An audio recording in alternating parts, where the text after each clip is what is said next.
Ashes ২০২৫-২৬ সিরিজের প্রথম টেস্টে পার্থের অপটা স্টেডিয়াম সাক্ষী হল এক নাটকীয় ও ইতিহাসসম সমাপ্তির। ২১ নভেম্বর শুরু হয় এই ম্যাচটি ৪ দশকেরও বেশি সময় পর আবার পার্থে অ্যাশেজ উদ্বোধনী টেস্ট এনে দেয়। নতুন ভেন্যু হলেও প্রত্যাশার তুলনায় পিচের আচরণ ছিল সম্পূর্ণ ভিন্ন, যা দুই দলের ব্যাটসম্যানদের জন্যই তৈরি করে এক চরম চ্যালেঞ্জিং পরিবেশ। অস্ট্রেলিয়ার নিয়মিত অধিনায়ক প্যাট কামিন্স পিঠের চোটের কারণে অনুপস্থিত থাকায় নেতৃত্বের দায়িত্ব নেন স্টিভ স্মিথ, কিন্তু নেতৃত্ব বদলালেও ম্যাচের তীব্রতা কমেনি এক বিন্দুও। প্রথম দিনেই পড়ে যায় অবিশ্বাস্য ১৯টি উইকেট, যা ম্যাচটিকে দ্রুত ও উত্তেজনাপূর্ণ ধারায় প্রবাহিত করে। ম্যাচের অনিয়মিত বাউন্স ও গতির কারণে বিশেষজ্ঞরা এটিকে ভয়ানক পিচ হিসেবে সমালোচনায় মুখর হন।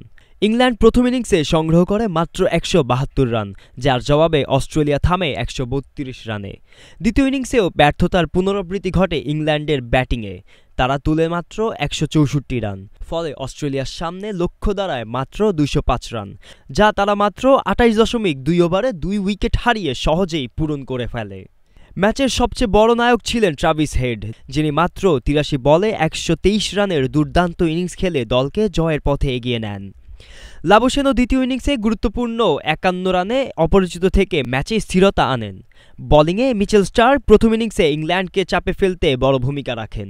মোট কথা, পুরো ম্যাচ মাত্র দুদিনেই শেষ হওয়া অ্যাশেজ ইতিহাসে বিরল। পিচ বিতর্কের মধ্যেও ব্যাট বোলিংয়ের রুদ্ধশ্বাস লড়াই সিরিজের শুরুতে নতুন উত্তাপ যোগ করেছে।